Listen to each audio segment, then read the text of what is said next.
Hi, we would be doing the example for batching multiple entries of similar type. So in here we are provided the El Segundo layout. So we would just be doing it first prior to programming the processes and arrivals. So let's click build. Okay, so let's click build and then let's click build. So let's start building the ply cutting. Okay, so I'm clicking build locations and then I will be choosing an icon that will represent the ply cutting process. So as seen here, I can just use temporarily some late machine. So reminder, you can really have or upload your new machine here. It's okay lang naman. But I would prefer to use the presets. Okay, good. Next, okay, let us rename this one so we can um, not lose track. This is fly cutting. Okay. So capacity is stated naman. So wala namang okay lang naman. Okay, next. Let us create another one, another machine layout.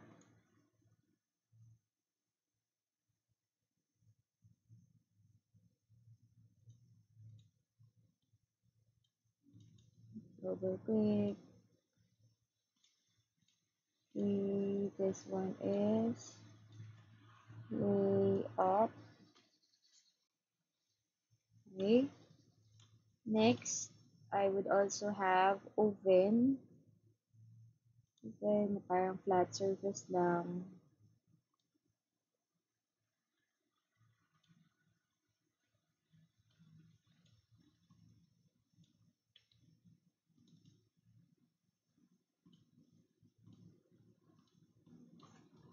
Oven.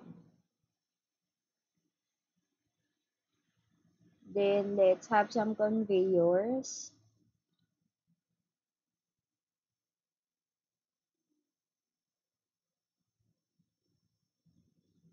Let's do some conveyors.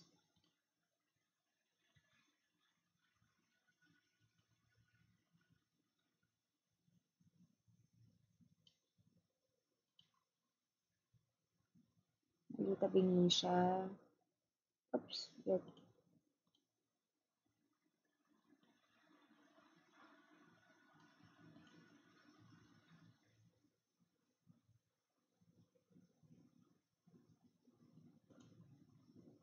Okay. And another one.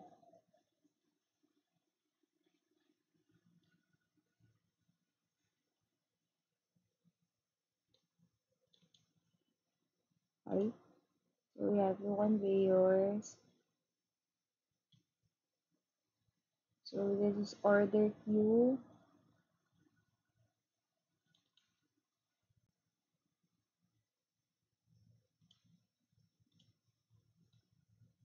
Let's just look one. I delete this one here.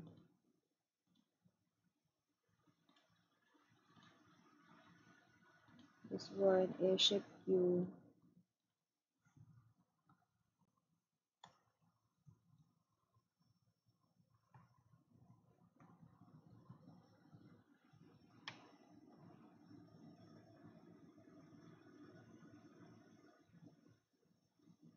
And of course, the shipping clerk, by the way. The shipping clerk,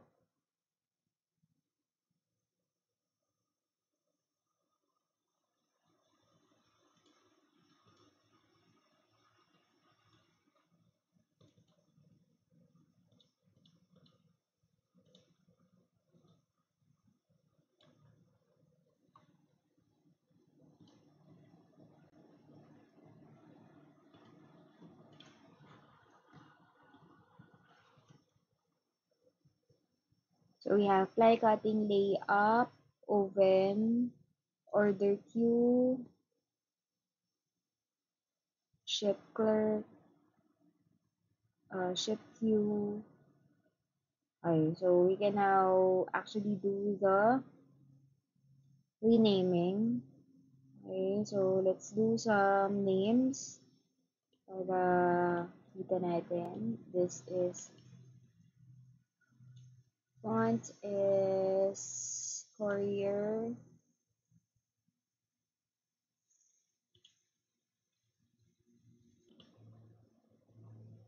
My font is Courier. You can actually use any naman, pero para lang basic na basic siya. Kasi ito ay title lang. The framing is none. Okay. Oops. Oblique pa din siya.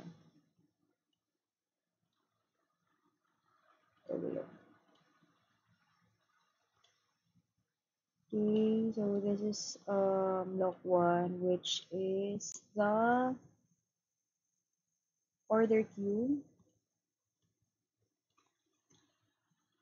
Order queue. Sorry. Order queue. Order underscore. Order queue. Okay. Next is the label for this one. Fly cutting.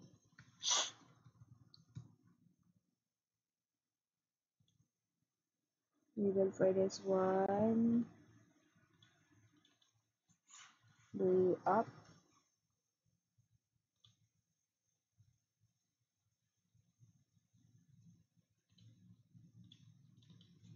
Open.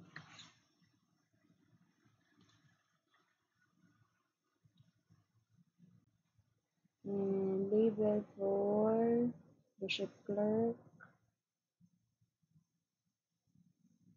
Let's try to ship clerk. Ship clerk. Okay, so ship queue. Number one ship queue. Oops.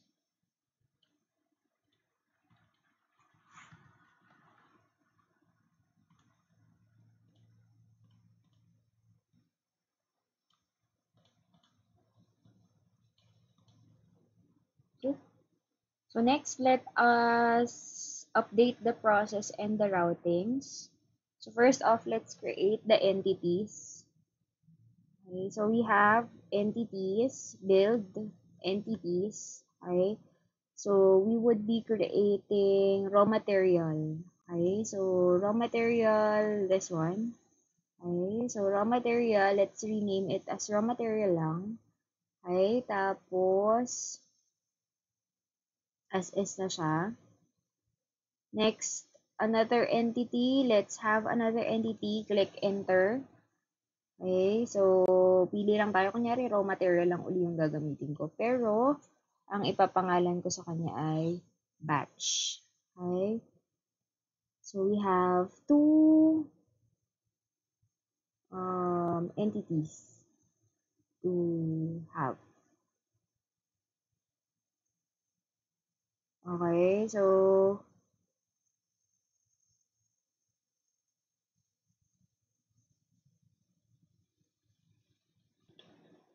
now let's try first kung gagana naman siya nang hindi na magde-declare ng quantity na yan. I will just delete the batch first. Okay, so let's proceed with our processing. So let's edit the processes, build, processing. Okay, and then let us declare here. So we have entity of raw material, location to proceed at order queue, in operation. Okay, I hope you can see the operation. Build,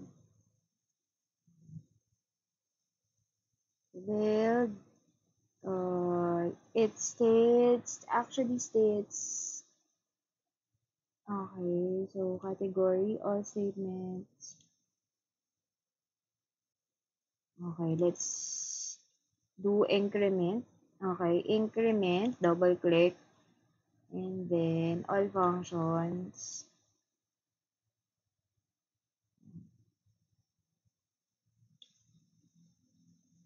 Mm,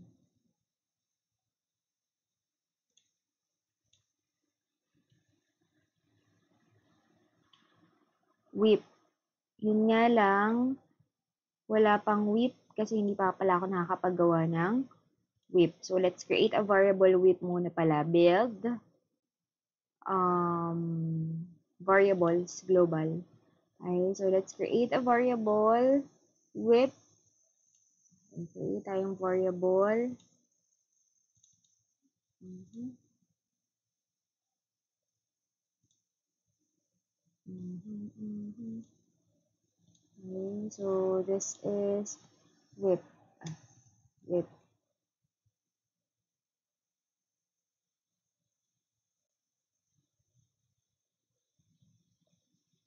Okay, so checking. Okay. So we're done with the whip. So we can now build the process. Okay, so let's do the operation.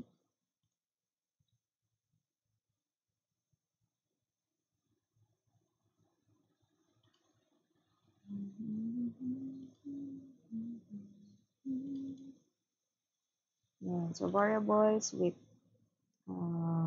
paste. Equals. So this is our first process. Then for the routing of that, we would have it as raw material going to ply cutting.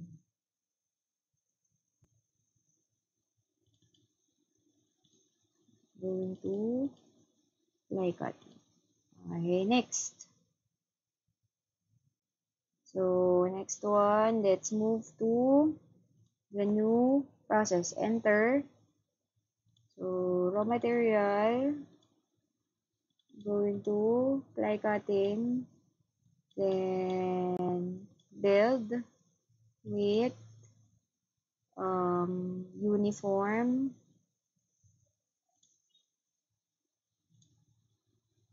Okay, and then mean of 20 and 5. Okay, return minutes. Okay, so paste. Oops, hindi siya pumasok. Wait. Uniform.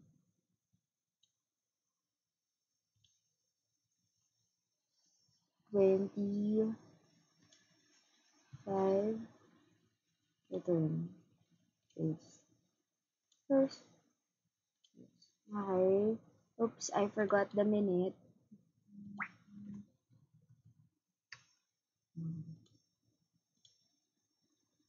So, next, let's get into the routing. Pupunta si raw material kay lay up. Okay. So, after niya kay lay up, wait, may logic nga pala sila, pati yung isa kanina. Ang move logic niya ay move for 15 minutes. Move for 15 minutes. Okay, so pati pala yung isa kanina ay meron ding processing na gagawin. Let's edit the move logic. Move for 15 minutes. Okay.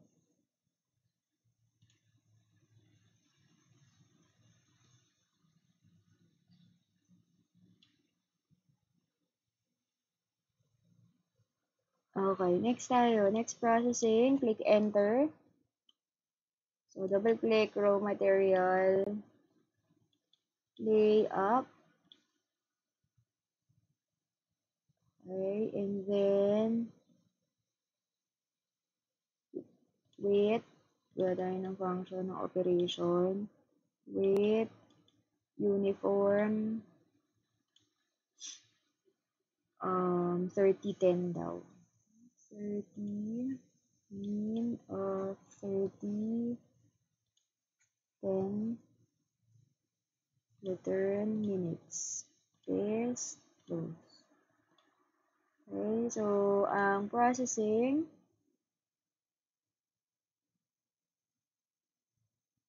so raw material, pupunta sa oven. Okay, tapos move for 15 minutes ang logic. Move for 15 minutes. Case, close, and close.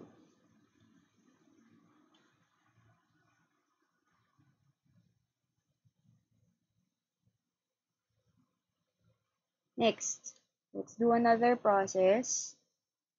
Raw material, then pupunta sa oven, then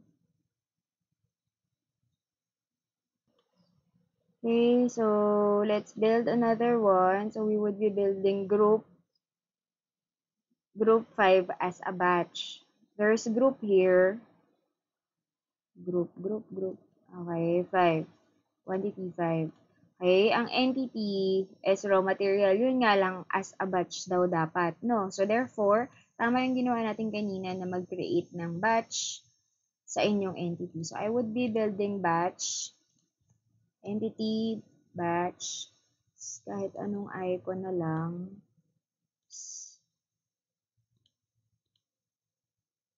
Okay, build ko lang tong entity na batch. Okay? So, I'll go back to what I'm building kanina sa processing. Yung operation build. So, I would be building group. Okay, quantity of 5. Oops. Quantity of 5. Then, entity ng batch.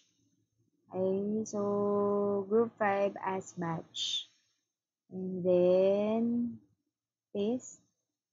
Okay, so, close. So, next, punta na tayo sa next processing. So, hindi ako maglalagay ng route kasi grouping yung sinasabi ko.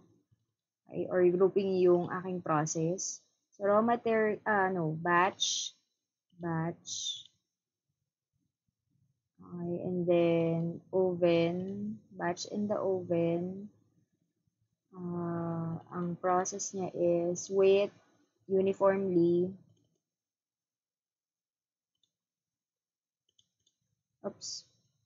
Mean of 100. Half range ng 10. Okay, return minutes. Okay, so paste and close. So that's wait you 110 minutes. Okay? So after that,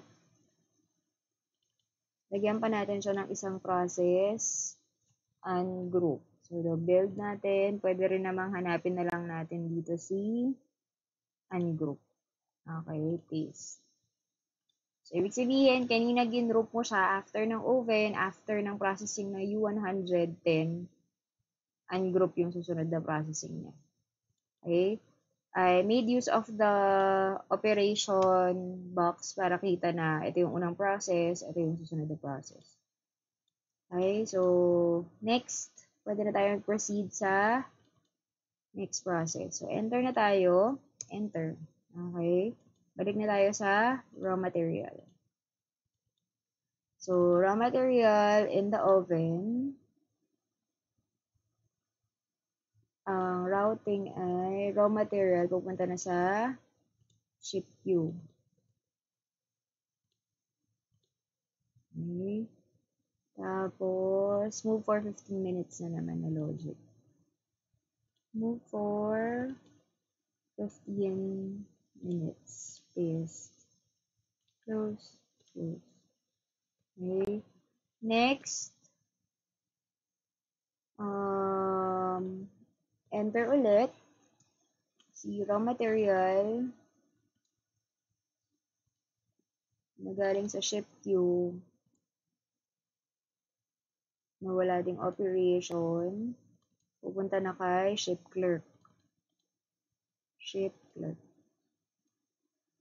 Okay, so si ship clerk, 15 minutes din ang processing.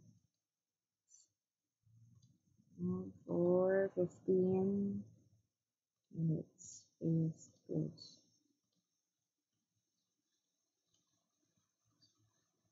So, next, raw material, enter ulit. New process. Raw material, kay ship clerk. Ipa-process nyo lang ng normal. Wait. Sorry. Wait, distribution, normal. Okay, with mean of 20. Standard deviation of 5. Okay, minutes. And then paste, close. So, edit natin si routing. So, edit si routing. Raw material.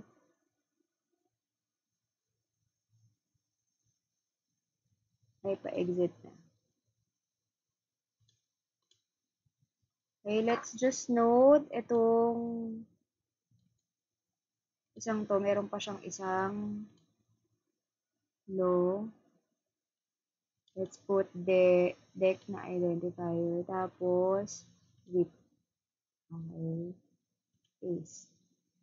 So,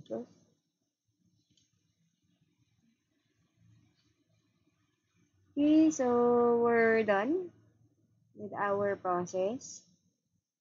So, simulate natin siya.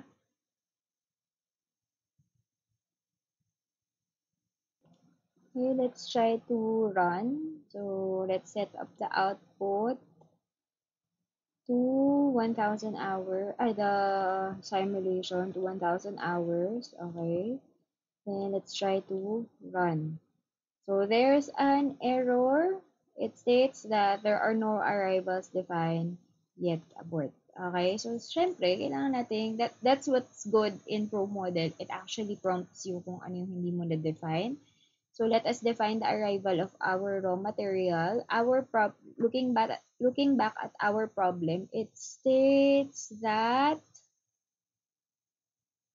the orders are received on average once every 60 minutes. So, nare-receive siya kay order queue. Isa.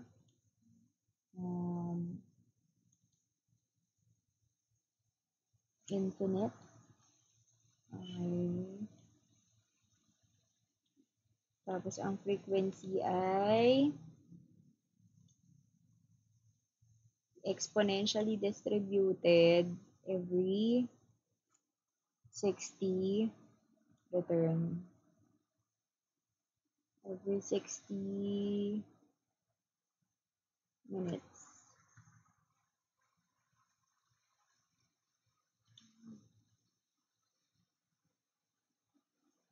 So, then, logic wala naman and disable, naka-no. So, yeah. Na-define na natin yung kanyang arrival. So, again, exponentially distributed 60 minutes with occurrences of infinite and isa kada dating. Okay, so let's now try to simulate. Hopefully, wala na siyang error. So, we're simulating now. So, in order for us to fast forward, so I'll be moving the cursor from here to there. Medyo mabilis.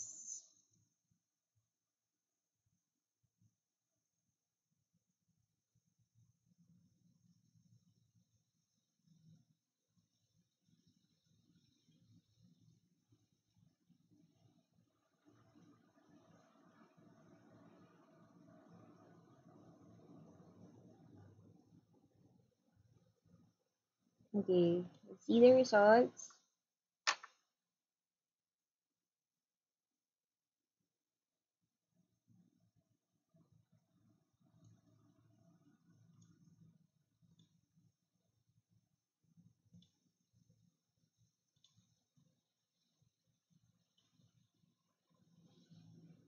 So we have here the results. So what we're after is actually the whip, okay, of the shop. So let's check the whip of the shop. So time plot, and then we're after the whip na variable. And then let's have this weeks into hourly para mas ma-visualize natin siya.